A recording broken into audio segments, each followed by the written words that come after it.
이사야서 13장 1절로 22절까지입니다.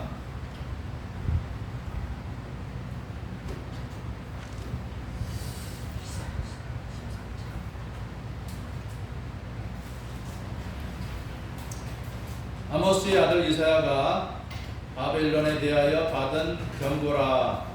너희는 민족 사이에 기치를 세우고 소리를 높여 그들을 부르며 손을 흔들어 그들을 존귀한 자의 문에 들어가게 하라. 내가 거룩하게 구별한 자들에게 명령하고 나의 위엄을 기뻐하는 용사들을 불러 나의 노여움을 전하게 하였느니라. 산에서 우리의 소리가 나며 많은 백성의 소리 같으니 곧 열문 민족이 함께 모여 거두는 소리라. 만군의 여호와께서 싸움을 위하여 문제를 검열하시리로다. 무리가 먼 나라에서 하늘 끝에서 왔으며 곧 여호와와 그의 진노의 병기라 온 땅을 멸하려 함이로다. 너희는 애국할지어다. 여호와의 날이 가까웠으니 전는 자에게서 멸망이 임할 것이미로다. 그러므로 모든 손의 힘이 풀리고 각 사람의 마음이 녹을 것이라. 그들이 놀라며 괴로움과 슬픔에 사로잡혀 해산이 임박한 여자같이 고통하며 서로 놀라며 얼굴이 불꽃 같으리로다. 보라 여호와의 날 곧 장흑히 분냄과 맹렬히 노하는 날이 이르러 땅을 황폐하게 하며 그 중에서 죄인들을 멸하리니 하늘의 별과 우리가 거짓을 내지 아니하며 해가 어두우며 달의 그 빛을 비추지 아니할 것이로다. 내가 세상의 악과 악인의 죄를 벌하며 교만한 자의 오만을 끊으며 강포한 자의 거만을 낮출 것이며 내가 사랑을 수보다 희소하게 하며 인생을 오늘의 물보다 희미하게 하리로다. 그러므로 나 만군의 여호와가 분하여 맹렬히 노하는 날에 하늘을 진동시키며 땅을 흔들어 그 자리에서 떠나게 하리니 그들이 좁힌 노루와 모르는 자 없는 양같이 각기 자기 동족에게로 돌아가며 각기 분양으로 돌아갈 것이다. 만나는 자마다 창에 찔리겠고 잡히는 자마다 칼에 엎드러지겠고 그들의 어린 아이들은 그들의 목전에서 내어침을 당하겠고 그들의 죽은 노력을 당하겠고 그들의 아내는 욕을 당하리라. 보라 오늘 돌아보지 아니하며 금을 기뻐하지 아니하는 메대 사람을 내가 충동하여 그들을 치게 하리니 메대 사람이 발로 천년을 쏘아 죽이며 그의 열매를 군이 여기지 아니하며 아이를 애석하게 보지 아니하리라. 열국의 영광이여 갈대아 사람의 자랑하는 놀이개가 된 바벨론이 하나님께 멸망당한 소돔과 고모라 같이 되리니 그곳에 거주할 자가 없겠고 거주할 사람이 대개 없을 것이며 아라비아 사람도 거기에 장막을 치지 아니하며 목자들도 그곳에 그들의 양력을 취하지 아니할 것이요. 오직 들짐승들이 거기에 엎드리고 부르짖는 짐승이 그들의 가옥에 가득하며 타조가 거기에 깃들이며 들양이 거기에 뛸 것이요 이에 그의 성에는 승냥이가 부르짖을 것이요 화려한 명령에는 들깨가 부를 것이라. 그의 때가 가까우며 그의 날이 오래지 아니하리라. 아멘. 오늘의 말씀의 제목은 바벨론 멸망의 예언입니다. 바벨론 멸망의 예언.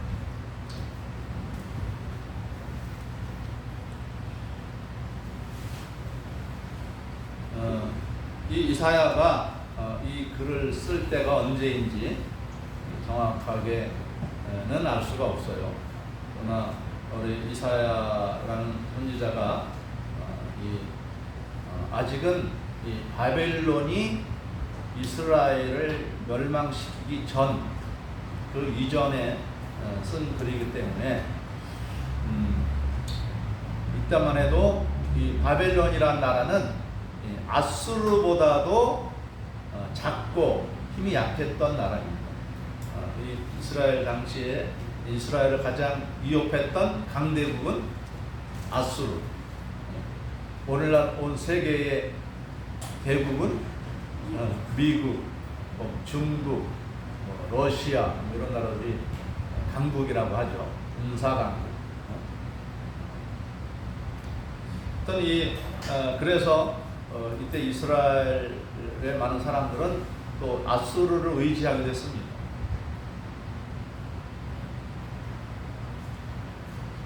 그런데 하나님이 이 바벨론의 멸망을 이렇게 미리 예언하는데 그것은 이 세상 나라가 아무리 강해도 너무 강해서 이스라엘을 멸망케 하는 그러한 강력한 나라이지만은 그 나라들도 다 하나님의 손 안에 있다는 거죠. 지금 우리 대한민국이 어느 사이에 강대국이 되어 있죠. 경제적으로 뭐 11이 12 뭐 이렇게 10등 그쪽으로 이제 안팎을 왔다 갔다 하는 경제 대국이 되었습니다. 그리고 또 뿐만 아니라 무기를 또 잘 만들어서 우리나라 뭐 K2 뭐 탱크, 전차 뿐만 아니라 요즘에 또 비행기, 전투기도 KF-22라는 전투기도 만들고 또 포탄 제조의 능력이 또 뛰어나서 수많은 포탄들을 만들어낼 수 있고 핵무기는 없지만 핵무기급에 해당하는 그런 아주 엄청난 포탄도 만들어내는 이 군사 무기로 하면은 이 5대 강국에 들어간 세계 5위 안에 들어간 그렇게 대한민국이 아주 이 세상 어느 나라도 무시 못할 강한 나라가 되었습니다. 이것이 다 하나님의 은혜로 말미암아 된 것이라고 믿습니다. 아멘. 그래서 우리는 이 바벨론의 이 멸망이 나와 무슨 상관이 있느냐? 상관이 있습니다. 왜냐하면 이 바벨론이 요한계시록에도 나타납니다. 요한계시록 17장에 가보면 세상을 멸망시킬 나라가 나오는데 그 나라가 우리 특별히 기독교인들을 핍박하고 하는 그러한 이 제국 국가가 나오는데 그것을 붉은 짐승에 비유했습니다. 머리가 7개고 뿔이 10개가 있는 붉은 짐승. 그 짐승은 마지막 시대에 나타날 제국입니다. 제국. 수많은 나라들을 제압해서 자기 뜻하는 대로 이끌어갈.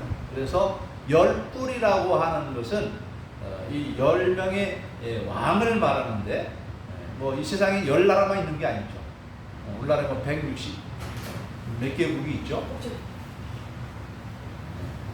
수많은 나라들을 제압해서 이제 그 나라들로 하여금 하나님이 아닌 자기를 섬기게 하고 그래서 우리 특별히 이 기독교인들은 이에 대항하죠.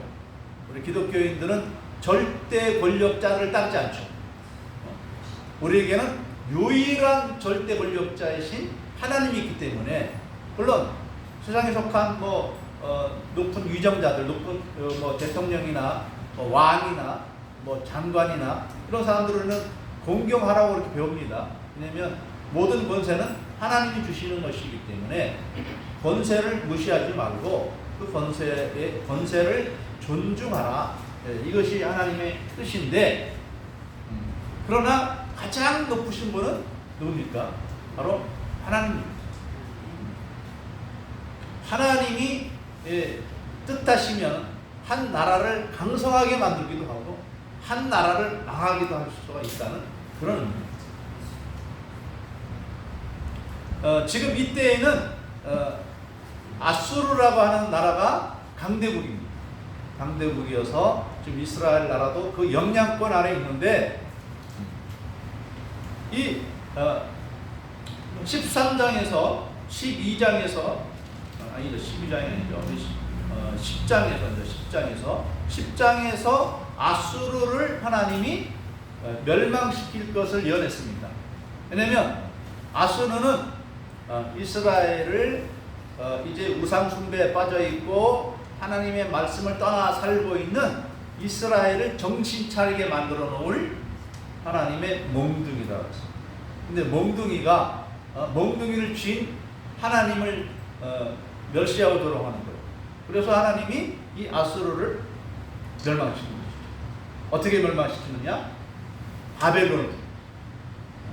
이제 새로운 몽둥이가 생겼는데 그 새로운 몽둥이가 바로 바벨론이라는 나라예요. 그래서 이 아수르는 북쪽 이스라엘을 멸망시켰고 그 다음에 이 아수르 나라와 남쪽 이 유다 왕국을 멸망시킨 나라가 바로 바벨론입니다. 그런데 그 바벨론, 하나님의 손에 들려진 몽둥이 이 바벨론이 그들이 착해서 의로워서 이 바벨론으로 그 아수르를 멸망케 하고 남쪽 유다 왕국을 멸망시키게 한 것이 아니라 하나님의 또 다른 몽둥이에 불과한 것입니다. 그래서 하나님이 그러나 이 바벨론 역시도 하나님 앞에 교만한 사람들이죠. 이 바벨론의 그 어원을 보면 우리 창세기에 나오죠. 창세기 9장에서부터 나오는데 함에게 구스라는 아들이 있고 또 구스가 니므롯이라는 아들을 낳았어요. 함의 손자가 바로 니므롯인데 이 니므롯이 이 바벨과 시날 땅에다가 엄청나게 거대한 탑을 쌓았는데 그 탑이 우리는 바벨탑이라고 그러죠. 왜 바벨탑이냐? 왕이 우리가 서로 흩어짐을 면하기 위해서 하늘까지 이르는 탑을 쌓자. 그런데 그 탑이 무엇인가 하면 바로 하나님이 아닌 우상을 섬기는 신전입니다. 신전. 마루둑이라는 신전이고 그 나중에 그 이름은 벨. 벨은 또 어떤 신이냐? 바알 신입니다. 바알 신이 어떤 신이냐면 이 태양신. 이 바벨론 사람들이 섬기는 신이 말하면 태양신입니다. 태양신. 그래서 하늘 끝까지 해가 가까운 곳까지 높은 탑을 쌓자 해서 피라미드 형태의 탑을 쌓았는데 하나님이 보시니 그들의 행위가 옳지 못함으로 이 바벨탑 공사가 다 지어지지 못하도록 하나님이 그 사람들에게 언어를 혼잡하게 해줘. 언어. 각 종족마다 언어가 달라지게 만들었어요. 그 오늘날 이 세계에는 수십 수백 개의 언어가 있죠. 대한민국에는 우리 한국어가 있고, 중국에는 중국어가 있고, 베트남에 베트남어가 있고, 태국에 태국어가 있고, 이 세계에 또 어느 나라인가요? 또 동남아 필리핀 쪽인가요? 이 동남아 쪽 섬나라를 가보면은 아직도 현대인들이 알 수 없는 아주 그 부족 언어들이 굉장히 많이 있다고 합니다. 그래서 우리나라 선교사들이 그 나라 부족어로 성경을 번역하는 그런 이제 선교사들도 파송되어 있는데 수많은 언어가 있는데 이 언어가 왜 이렇게 됐는지 어떤 인류 과학자들도 여기다 해답을 내놓지 못합니다. 하나님을 믿지 않는 어떤 인류 과학자들도 어떻게 이 온 세상에 이 수많은 언어가 생겼을까? 우리 성경에 보면 아담과 하와, 그다음에 또 그 아담과 하와의 자손들이 노아 홍수 때 다 멸망을 당하고 난 다음에 노아와 그 노아의 세 아들 함과 셈과 야벳, 이 세 아들밖에 없었는데 그들이 다 이제 번성해 나가면 한 언어가 될 거 아니에요. 그래서 모든 언어를 추적해 가 보면 하나에서 조금씩 달라도 한 군데서 만나야 될 거 아니겠습니까? 그런데 그렇지가 않아요. 언어 체계가 각기 다 달라요. 오직 성경이 우리에게 대답을 주고 있는데 바로 바벨탑 사건에서 그 모습을 보여주고 있습니다. 자, 그런데 이 느부갓네살 왕이 그 자기 나라 바벨론 왕을 아주 강성한 나라로 만들었는데, 이 느부갓네살 왕이 그 선대 왕이 이 바벨탑을 재건하기 위해서 또 성을 짰다고 합니다. 그 탑을 짰는데 그 신전 하나 만들었는데 그것이 바로 마루둑이라고 하는 또는 벨이라고 하는 그 신을 섬기는 신전 탑을 세운 겁니다.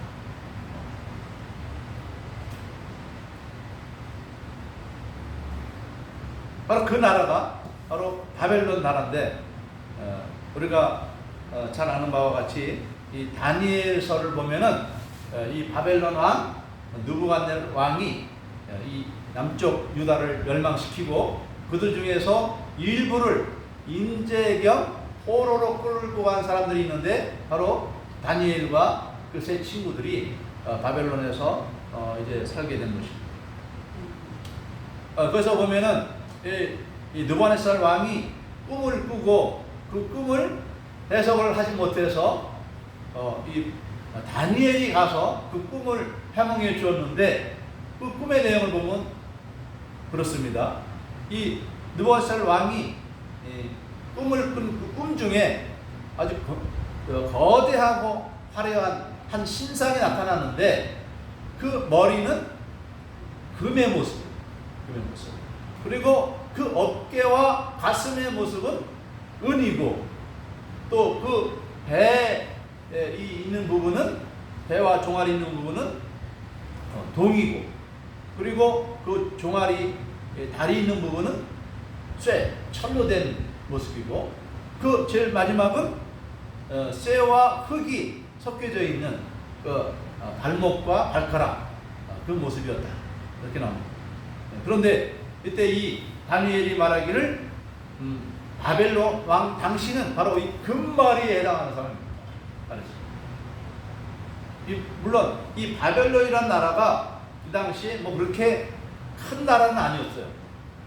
이 오늘날로 말하면 이라크 요 일대로부터 이 팔레스타인에서 이집트까지 다 점령해서 큰 나라가 되긴 했지만은 그렇게 큰 나라는 아니었어요.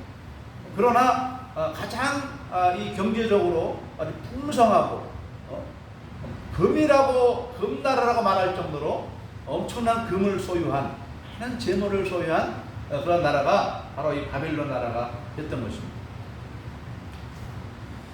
그래서 이 바벨론의 멸망은 단순한 바벨론만의 멸망을 말하는 것이 아니라 마지막 이 세상 하나님의 나라를 대적하는 이 당시에 하나님의 나라가 어떤 나라입니까?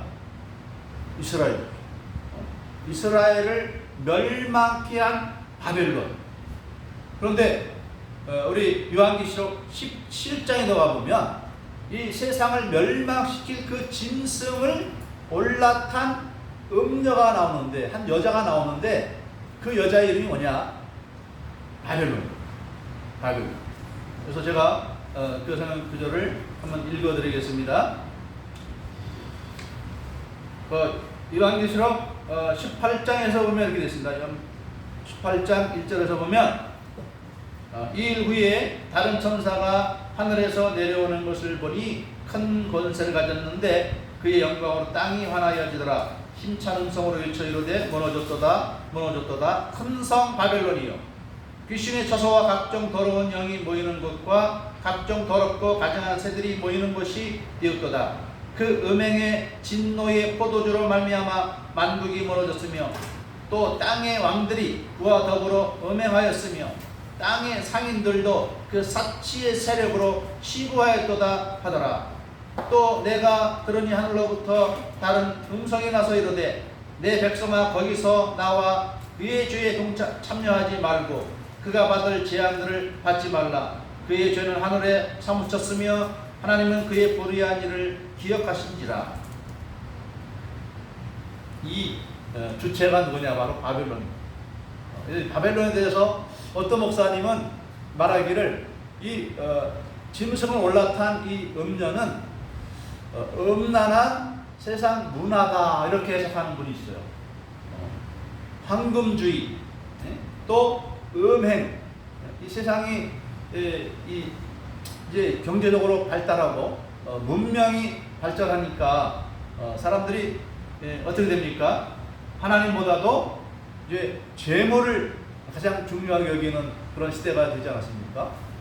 물론 재물이라고 하는 것이 이 시장에 살아갈 때 굉장히 중요한 일 중에 하나예요.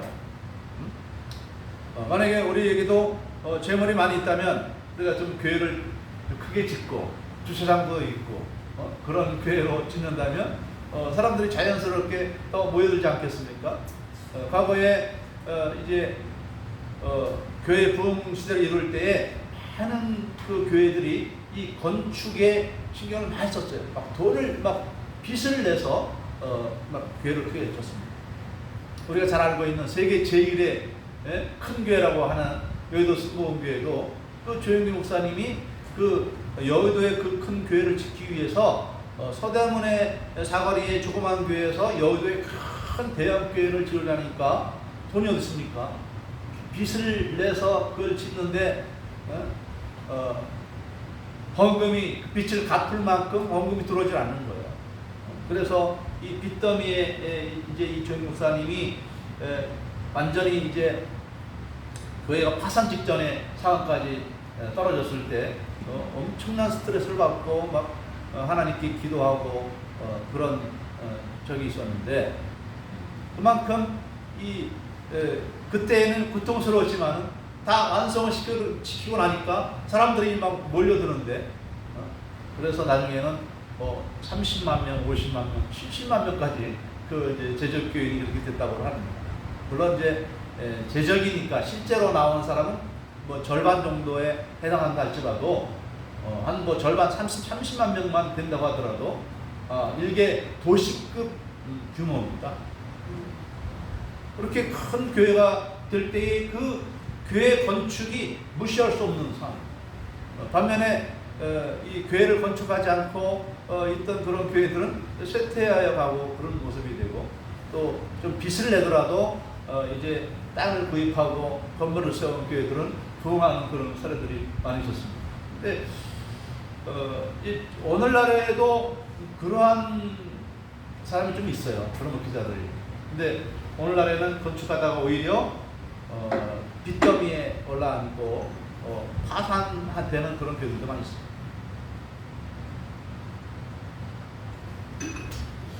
하여튼 뭐 교회가 이 부흥함에 있어서도 이 물질이라고 하는 것이 중요할 정도면 이 세상 사람들에게 이 물질이라고 하는 것은 생명과 같은 것이죠.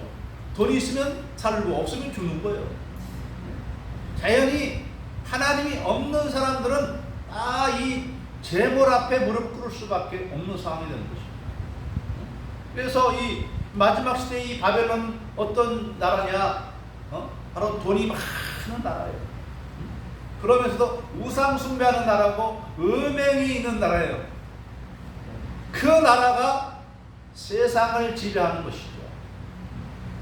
그 나라를 바로 음녀 바벨론이라고 말하는 것이죠. 그래서 하나님이 이 바벨론을 멸망시킬 예언의 말씀을 오늘 말씀하는 것입니다. 이걸 뭐 상세하게 다 하나씩 풀어 드리려면 시간이 많이 가는데 우리가 1절을 보면 그렇습니다. 아모스의 아들 이사야가 바벨론에 대하여 받은 경고라. 너희는 민둥산 위에 기치를 세우고 소리를 높여 그들을 부르며 손을 흔들어 그들을 정귀한 자의 문에 들어가게 하라 그랬어요. 그래서 기치라고 하는 것은 깃발을 말합니다. 깃발. 민둥산 뭔지 알죠? 아무도. 산에 나무가 없어. 그 민둥산. 민둥산에다 깃발을 쫙 들면은 잘 보일까 안 보일까요? 잘 보이죠. 자, 민둥산에다가 깃발을 세우고 사람들을 불러 모으는 거예요. 사람들 오라 오라 불러 모으는데 3절에서 보면 내가 거룩하게 구별한 자들에게 명령하고 나의 위엄을 기뻐하는 용사들을 불러 나의 노여움을 전하게 하였느니라. 용사들을 부르는데 그 용사들이란 어떤 용사들일까요?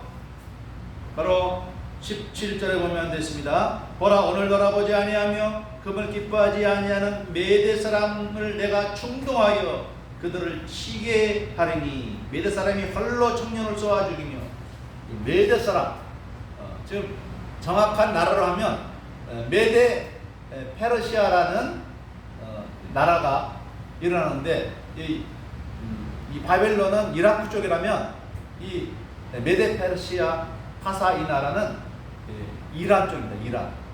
이란이 과거에 페르시아라고 했어요. 과거에 이름 페르시아.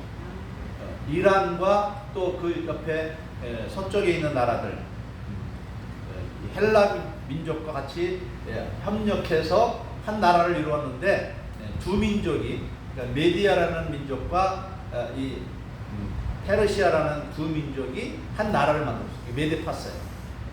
이 나라들이 바벨론을 다 멸망시키고 거대한 제국을 만들었습니다. 이 바벨론이 다스리던 나라와는 비교도 안 될 만큼 한 3배 가까이 아주 굉장히 넓은 땅을 통치하는데, 인도에 있는 그 동쪽으로는 인도 지경까지 이루고, 이 동쪽으로는 헬라, 그리스라는 나라에 가깝게 제국을 건설하고 이 바벨론을 완전히 멸망시켰습니다.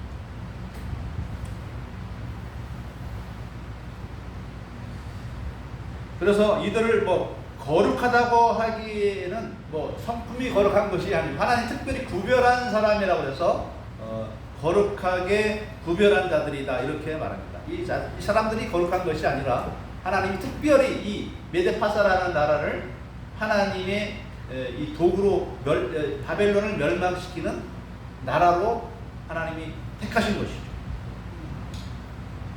그래서 4절에 보면 산에서 무리의 소리가 나며 많은 백성의 소리 같으니 곧 열국 민족이 함께 모여 떠드는 소리라.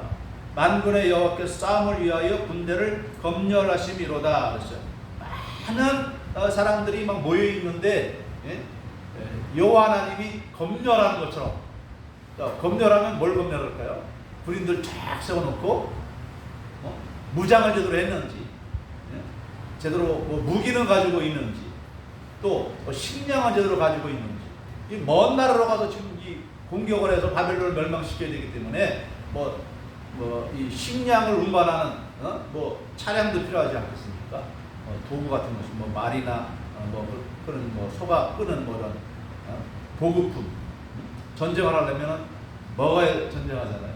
그래서 그 많은 부인들이 움직이면 거기에 또 식량도 같이 움직입니다. 또 무기도 같이 움직이고, 또 뭐 전쟁하다가 다친 사람이 있으면 치료해 주는 사람도 필요할 것이고, 다른 사람들이 필요할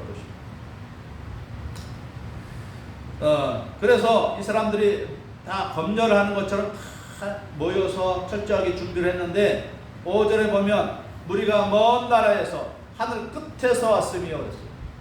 사실 국가로 하면은 바로 북쪽 나라예요. 북쪽 나라지만은 이 군인들을 다 불러 모아가지고 이 바벨론 도성까지 오려면 많은 거리를 와야 되니까 이렇게 표현한 것이지 실제로는 가까운 나라예요.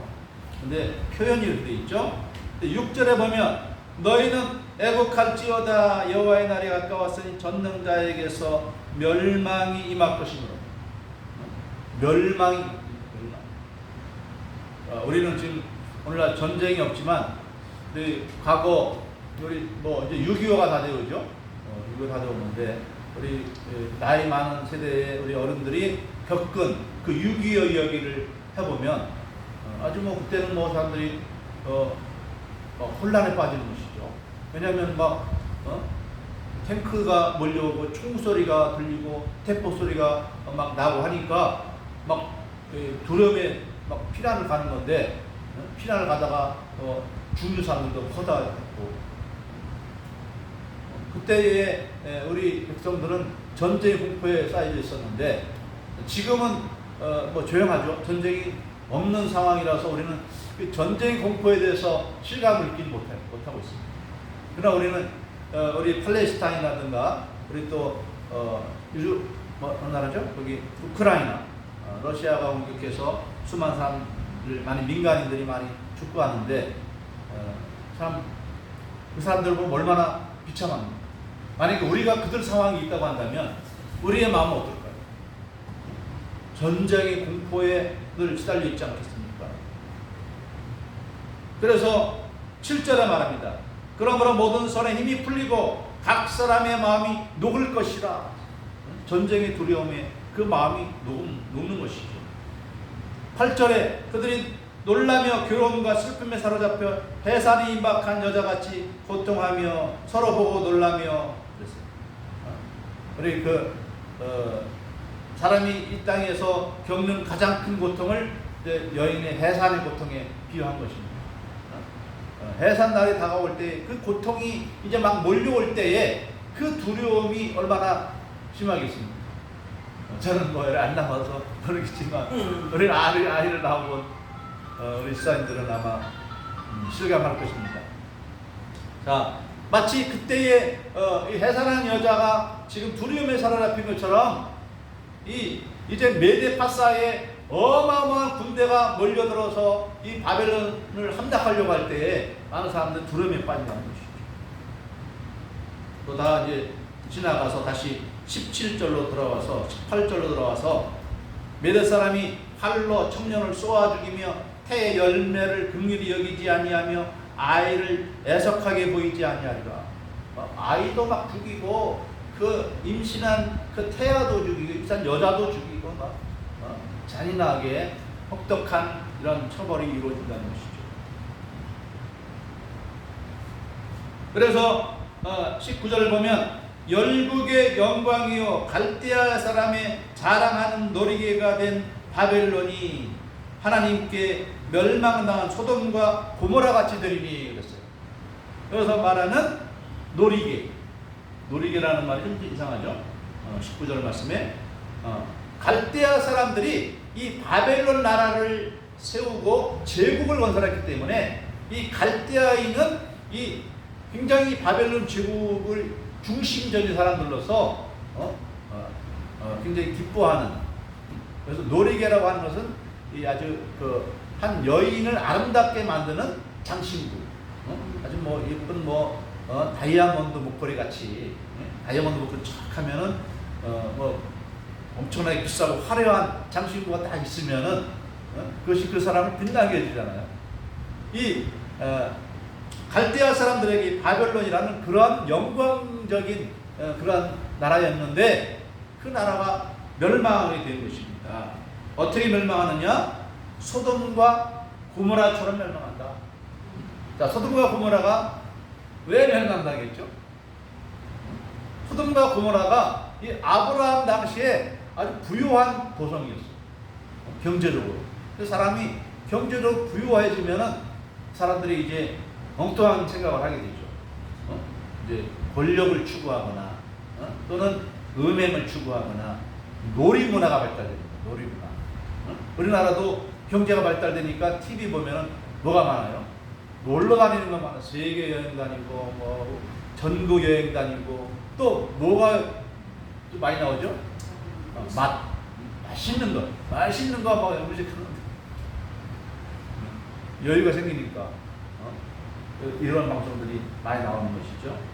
소돔과 고모라가 이 부유해지니까 이들이 아주 음행을 하는데 우리가 아는 것처럼 이들은 동성애를 아주 하는, 동성애를 하면서도 폭력을 하는, 남자가 남자를 동성애 폭력을 하는 그러한 도시가 바로 소돔과 고모라였어요. 그러니까 하나님이 그 소돔과 고모라를 어떻게 멸망시켰습니까? 유황불로 멸망시켰죠. 베드로후서에서 보면 이 베드로 사도가 이 소돔과 베드로 2장이죠. 이 소돔과 고모라를 말세에 멸망당할 자의 이 본으로 삼았다 이렇게 말씀하고 있습니다. 그런데 이 바벨론 역시 마찬가지입니다. 바벨론의 이 멸망도 마지막에 멸망당할 그 모습으로 이 바벨론의 멸망을 그린 것입니다. 이 바벨론은 이제 마지막 시대에 나타날 하나님을 대적하는 그 세상 나라를 의미하는 것입니다. 우리 대한민국도 엄밀히 말하면 하나님 나라 아니고 세상 나라죠. 하나님을 공경하는 나라가 아닙니다. 미국이라는 나라도 과거에는 청교도들이 그 세운 나라가 아닙니까? 원래는 그 청교들이 다스리는 그러한 때만 해도 미국이라는 나라가 기독교 국가 비슷한 모습이었지만 지금은 전혀 아닙니다. 지금은 전혀 아닙니다. 지금은 이 미국이라는 나라도 차별금지법이 있어서 막 동성애자들이 아주 활약하고 과거 어느 대통령은 미국의 어떤 대통령은 우리나라에 대사를 보내는데 퀴어 축제하는데 미국 대사를 보냈습니다. 그럴 정도로 그것은 무슨 말입니까? 동성애를 전파하는 그런 위치에 있었던 거 아니겠습니까? 미국이라는 나라가 동성애를 전파하는 나라가 됐습니다. 지금은 새로운 대통령이 트럼프 나오면서 그런 것은 이제 반대를 하지만 그가 진실한 기독교인이라 보기에 또 어려워요. 그의 정치하는 스타일을 보면 세상 나라지 하나님 나라는 아니에요. 이 세상에 어떤 나라도 하나님 나라가 없어요. 엄밀하게 말하면 이 세상에 있는 모든 나라가 하나님을 대적하는 나라요. 그러므로 이들은 이제 마지막 날에 언젠가 멸망당할 나라가 되는 것입니다. 하나님을 대적하는 이 세상 모든 나라는 이제 예수님의 재림과 함께 심판과 멸망의 길로 나올 것입니다. 그런데 이 소돔과 고모라가 멸망할 때 하나님이 멸망하지 않게 이끌어내신 사람들이 있죠. 누굽니까? 롯과 그의 가족이죠. 하나님을 경외하던 롯과 그의 가족을 먼저 구원해 내신 다음에 천사들을 통해서 먼저 구원해 내신 다음에 그 다음에 소돔과 고모라를 멸망시킵니다. 이처럼 이제 예수님이 이 땅에 다시 재림하실 때에는 심판하러 이 세상에 오십니다. 심판하러. 어떻게 심판하러? 소돔과 고모라를 멸망시킨 것처럼 멸망하시려고 오는데 먼저는 우리 구원받은 성도들을 천사들을 통해서 불러내어 하나님의 나라로 옮기시고 그 다음에 이 세상을 멸망시키는 그런 상황이 오는 것입니다. 우리가 이 세상을 살면서 어디에 우리의 인생의 목표를 걸어야 되겠느냐? 이 세상의 부귀영화에 목적을 두면 자연히 우리는 하나님을 벗어나서 세상 나라에 속한 자가 될 수밖에 없습니다. 우리의 소망을 하나님께 드려야 됩니다. 우리 예수 믿는 사람들이 이 땅에서 별로 환영을 받지 못하죠. 우리는 늘 소수입니다. 인정을 받으려면 하나님 믿는 것은 소리가 많이 듭니다. 어떤 직장에 취업해서 다닐 때 그 믿지 않는 사람들과 서로 술자도 같이 하면서 이렇게 어울리면서 잘 지내야 되는데 예수 믿는다고 술자리 함께 하지 않고 그렇게 떨어지면 아무래도 승진하고 출세하는데 영향이 많습니다. 사업을 하려고 할 때에 좀 막 술 대접도 하고 막 이 부정부패도 막 적당히 있어야 되는데 이게 없는 사람은 사업을 제대로 할 수 있습니까?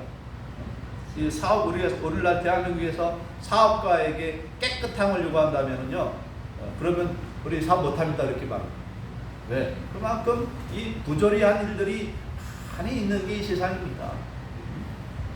그러므로 우리는 비록 우리가 하나님의 사람들로서 세상 사람들로부터 외면을 당하고 그래서 예수 믿는 믿음 때문에 출세하기 어렵고 좀 왜소하고 위축되는 그러한 모습일지라도 우리에게 참 소망이 있습니다. 우리가 이 세상의 주인공입니다. 우리를 보호하시기 위해 이 거대한 하나님을 대적하는 나라를 멸망시키시는 분이 바로 우리 하나님이십니다. 소돔과 고모라가 더 큽니까? 롯의 가정이 더 큽니까? 롯의 가정은 아무것도 아니에요. 그 소돔성의 일부 백성에 불과합니다. 그러나 하나님은 그 롯과 그 가정을 더 소중하게 여기고 소돔과 고모라를 멸망하게 한 것처럼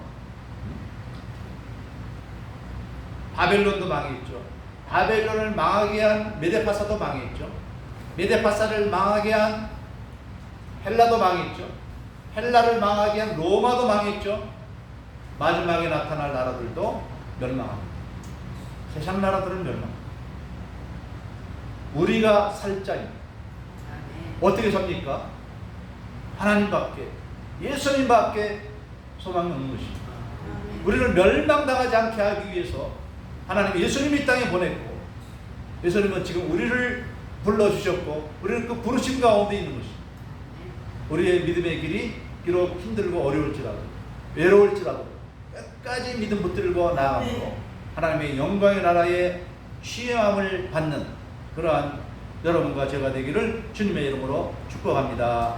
아멘. 기도하겠습니다. 사랑의 하나님, 세상은 은금이 많고 화려하고 믿지 않는 사람들이 더 잘되는 그러한 모습입니다. 바벨론의 모습입니다.